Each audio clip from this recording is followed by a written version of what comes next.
Então, pessoal, chegamos agora no nosso quarto vídeo sobre refração, dessa vez para falar sobre ângulo limite e reflexão total. Qual a importância disso, né? Onde é que isso aparece no nosso cotidiano? É só a gente olhar para as empresas de telefonia. Elas costumam usar nas suas conexões os famosos cabos de fibra óptica. Aí, para a gente entender a física por trás desses cabos, né? Por que eles são tão eficientes, por que eles são tão utilizados, né? São tão acessíveis, a gente precisa usar esse conceito de reflexão total.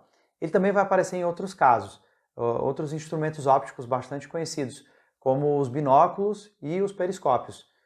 Para quem não sabe o que é o periscópio é aquele que o pessoal usa para observar o que está do lado de fora de um submarino, por exemplo, né? Se você não tiver visto um, pelo menos um desenho animado você já deve ter observado alguma vez, tá? Além disso, nas miragens que a gente observa na estrada, aquela sensação de que o asfalto na frente está molhado, que tem uma poça d'água, num dia muito quente, também são resultantes desse fenômeno de reflexão total.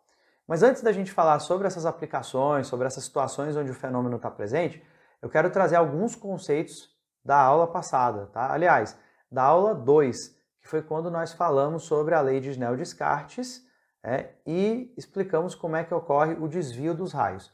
Lembra que o desvio não é obrigatório, o mais importante é que o módulo da velocidade da luz mude na hora que ela passa de um meio para o outro. Tá? Só que o desvio normalmente acontece e é importante para a nossa análise. Gente, é o seguinte, eu trouxe aqui o primeiro caso que a gente vai trabalhar hoje, né, é um raio que gradativamente vai aumentando seu ângulo de incidência. É o que a gente tem nessas três figurinhas que estão aqui em cima de mim. Então veja só, é a mesma situação, está indo de um meio 1 para o meio 2, só destacando aqui para vocês, ó, eu tenho aqui um meio 1 e um meio 2.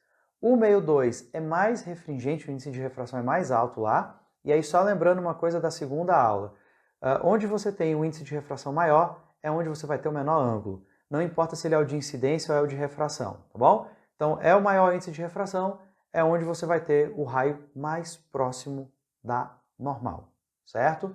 Então vamos lá, ó. E é o que a gente vai observar em todas as figuras. Então olha só o que vai acontecer aqui, ó. Se a gente comparar na primeira figura, tá? Olha para a primeira figura aqui, eu já estou marcando aqui para a gente ter atenção. Observa o ângulo de incidência, tá? Ele está próximo da normal, mas nem tanto. Olha como o ângulo de refração é bem menor. Eu tenho que botar o R aqui do outro lado, porque não tem espaço, está muito apertado para colocá-lo. Em todas as situações, ó, vamos olhar aqui a situação 2. Você vai notar, ó, o ângulo de incidência aqui é um pouquinho menor que o ângulo de refração. Isso porque o meio de baixo é mais refringente. E é a mesma coisa que a gente vai notar na terceira figura. Ó. Terceira figura aqui em cima de mim, você vai ver bem aqui, olha, o ângulo de incidência maior que o ângulo de refração. Tá? Sempre quando o refrato vai para o meio mais refringente, o raio vai ficar um pouquinho mais perto, um pouquinho mais próximo da normal, ok? Essa aqui é a situação onde, por exemplo, você tem um raio saindo do ar e entrando na água, entrando numa piscina, por exemplo, tá bom? A gente vai observar esse tipo de situação. E aí eu queria que você notasse que das situações 1, 2 e 3, o que a gente tem de diferente entre elas é o ângulo de incidência. Tá? É como se a cada imagem eu aumentasse o ângulo de incidência. Eu estou abrindo mais esse ângulo. Ó. Observa aqui, deixa eu pegar uma canetinha mais forte aqui. Ó. Observa esse primeiro raio aqui. Ó. Você vai ver que eu começo com ele mais próximo da normal. O raio de baixo vai estar bem pertinho, quase em cima da normal, né? O raio refratado. Na figura 2, nota que eu já abri um pouco mais, olha. Eu já deixei o ângulo um pouquinho maior. O ângulo de baixo também aumenta, mas você vai notar que ele continua sendo menor do que o de cima. Mesma coisa na situação 3, ó. Eu abri bem mais o ângulo aqui em cima, tá? O ângulo de refração também aumentou, mas ele continua sendo menor. Aí você pensa, e se eu colocasse o raio bem aqui, ó, bem rente à superfície, né? Se eu conseguisse colocar ele bem rente à superfície, eu continuaria tendo refração? Resposta é sim.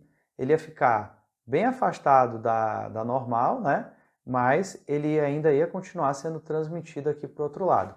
Então, meu povo, observa isso que eu anotei bem aqui, ó. Quando o raio vai do meio menos refringente para o mais refringente, você sempre vai ter o fenômeno de refração, tá? Porque por mais que você abra esse ângulo, por mais que você aumente esse ângulo de incidência, quando passar por outro lado, ele sempre vai se aproximar um pouquinho da normal. sempre vai estar um pouquinho mais próximo. Então, em qualquer situação que você incida o raio, sim, você vai ter transmissão, você vai ter o fenômeno de refração. Agora, olha como o próximo caso, se a gente invertesse o raio, como no próximo caso nós teríamos uma situação um pouquinho diferente. Dá só uma olhada, ó. Nesse caso aqui eu estou fazendo o contrário. Eu tenho aqui a incidência acontecendo no meio mais refringente e a refração, o ângulo de refração aparecendo no meio menos refringente. Aqui as coisas se invertem. O raio que está entrando está um pouquinho mais próximo da normal e o raio que está saindo está um pouquinho mais distante. Nesse tipo de situação, pode acontecer uma situação limite, um caso limite. E é isso que eu quero destacar para a gente entrar na ideia de reflexão total. Dá só uma olhada, pessoal. Aqui imagina que é a água que está saindo de dentro, aliás, a luz que está saindo de dentro de uma piscina, da água de uma piscina, e está passando para o ar. Bom? Por exemplo, se eu tivesse com uma lanterna à prova d'água dentro da piscina e acendesse essa lanterna, o que aconteceria com o raio de luz? Então, observa. Nessa primeira situação aqui, ó, que eu estou marcando para vocês, está aqui o nosso ângulo de incidência e aqui, como o índice de refração é menor, o ângulo de refração vai abrir, ele vai ser um pouco maior, tá bom? E aí eu vou aumentando esse ângulo de incidência, ó. Você vai notar que quanto mais eu abro o ângulo, como aqui na situação 2, mais o meu raio refratado vai se distanciar da normal. Agora a situação se inverte. E aí vai chegar uma hora em que eu não vou conseguir ter refração? Vai chegar uma situação limite, digamos assim? Pode chegar nessa situação, que é exatamente o que eu estou destacando aqui na figura 3. Dá só uma olhada, ó. Eu abri tanto o ângulo de incidência é tão grande que agora o nosso raio refratado ele já está assim rente à superfície de separação entre os corpos. Ó. Aqui continua havendo refração, mas olha só onde está meu raio. Ó. Ele está bem aqui, ó. Ele já está rente à superfície de separação, ou seja, ele está fazendo agora um ângulo de 90 graus com a superfície. Estou marcando aqui por cima de novo para destacar esse ângulo para vocês, tá bom? E o que aconteceria se eu abrisse mais? Aí eu vou comentar já já na próxima figura. Mas eu queria só destacar isso para vocês. Olha, essa situação onde o raio já fica rente à superfície de separação é o que eu chamo de ângulo limite. Tá? Essa situação limite, o ângulo dessa situação é o que eu chamo de ângulo limite. Esse ângulo também é chamado de ângulo crítico, tá? Mas a maioria dos livros, os mais novos, mais recentes, usam o termo ângulo limite mesmo, tá bom? Mas se você se deparar com essa informaçãozinha que está bem aqui do meu lado, ângulo crítico, não se preocupe, a gente está falando da mesma coisa. Então, pessoal, diferente do que aconteceu naquela situação anterior, quando o raio vai do meio mais refringente para o menos refringente, tá? A refração vai acontecer até esse momento do ângulo limite. Tá? Desde o momento em que você está em cima da normal, aí você vai abrindo, aumentando o ângulo de incidência, e aí chega nessa situação limite. Até aí você tem refração. Aí você pode perguntar, e se eu aumentar ainda mais esse ângulo de incidência? Se eu afastar ainda mais da normal? Não tem mais como o raio refratado se afastar mais da normal ali. O que vai acontecer? É o que a gente vai ver agora nessa próxima figura. Ó. Se nós chegarmos nessa situação, quando o ângulo de incidência supera o ângulo limite, aí a gente não vai ter mais refração. A gente vai ter um fenômeno chamado reflexão total. Ou seja, toda a radiação que chegar nessa superfície de separação entre os corpos não vai ser mais transmitida, ela vai ser refletida, tá bom? E aí eu quero pontuar umas coisas para vocês. Ó.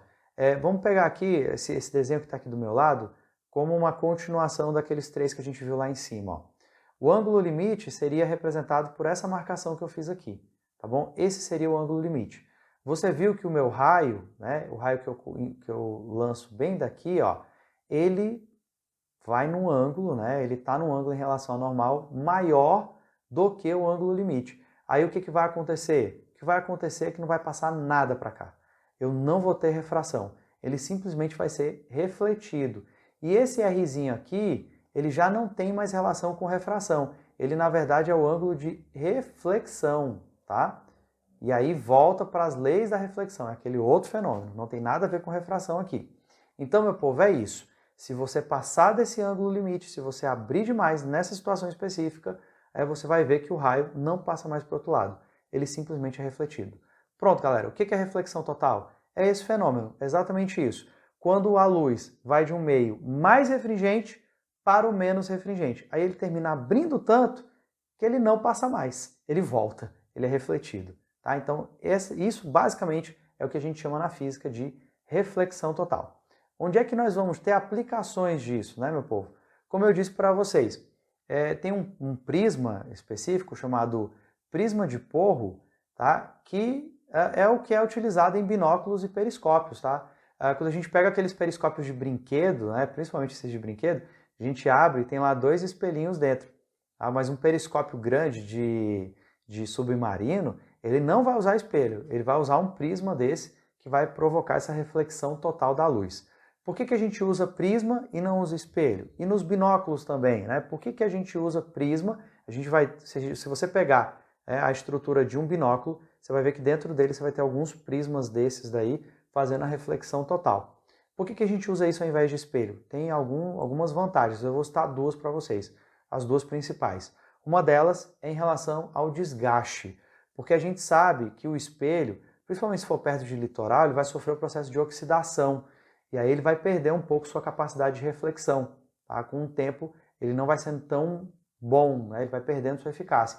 Já o prisma não, vai ter uma durabilidade muito maior, não vai ter esse desgaste que o espelho comum tem. Além disso, a reflexão vai ser mais eficiente.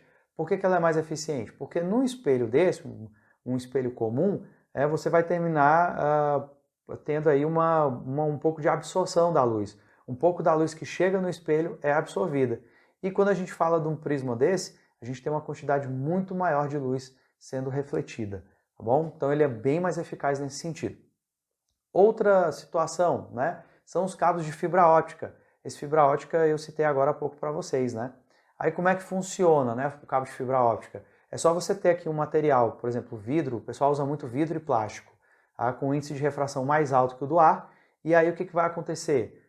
Com um ângulo limite pequeno, bom, a gente pega um material, uma situação onde eu tenho um ângulo limite pequeno, e aí na hora que a luz, né, que a informação que está sendo transmitida pela radiação, tá para sair ali, tá para refratar, ela está além do ângulo limite, ela vai terminar sendo refletida.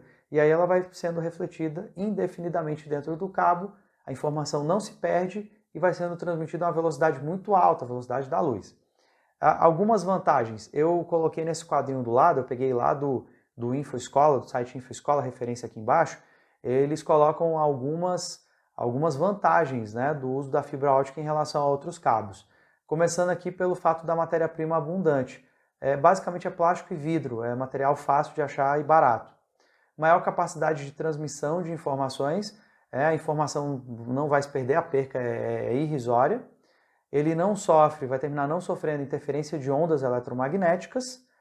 Com esses fios, né, como esses fios são feitos de vidro, eles não corroem, não oxidam como os fios metálicos, e o tamanho e o peso são pequenos, né? Então a gente tem aí uma série de vantagens que vão fazer com que os cabos de fibra óptica sejam interessantes, sejam bastante utilizados. Além, né, dos cabos de internet que eu citei no início, a gente também usa os cabos de fibra óptica em endoscópio, para a gente poder fazer exame, para não ser tão invasivo assim, né? Você quer fazer um exame no cólon, na bexiga, enfim, né? Para fazer um exame de modo eficaz e que não seja tão agressivo para o paciente, a gente pode usar um endoscópio, basicamente é o uso da fibra óptica, para você fazer essa observação, né, através dos orifícios do organismo. Né? E aí a gente tem aí outra aplicação interessante. Tem uma que eu não citei ainda, sobre a questão das miragens, né? Às vezes a luz do céu, quando você tem, por exemplo, um dia muito quente na estrada, asfalto muito quente, você tem ali diferenças no ar.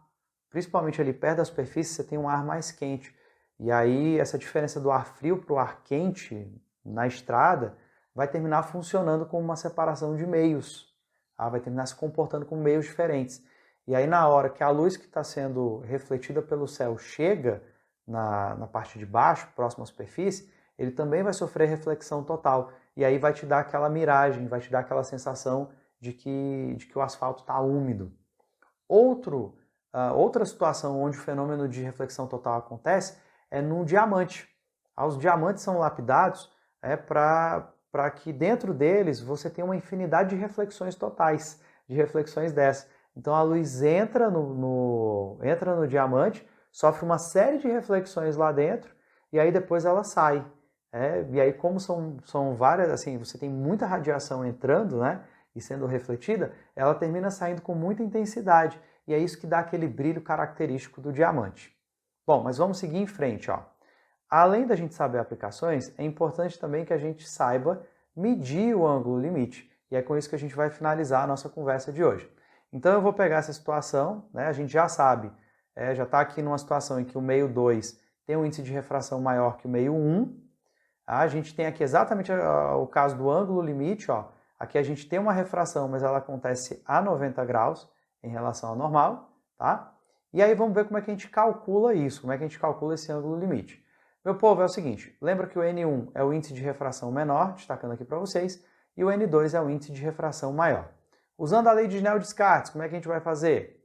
Bom, eu tenho aqui, como a incidência acontece no meio 2, eu vou colocar aqui, ó, índice de refração do meio 2 vezes o seno do ângulo de incidência, esse bem daqui do lado.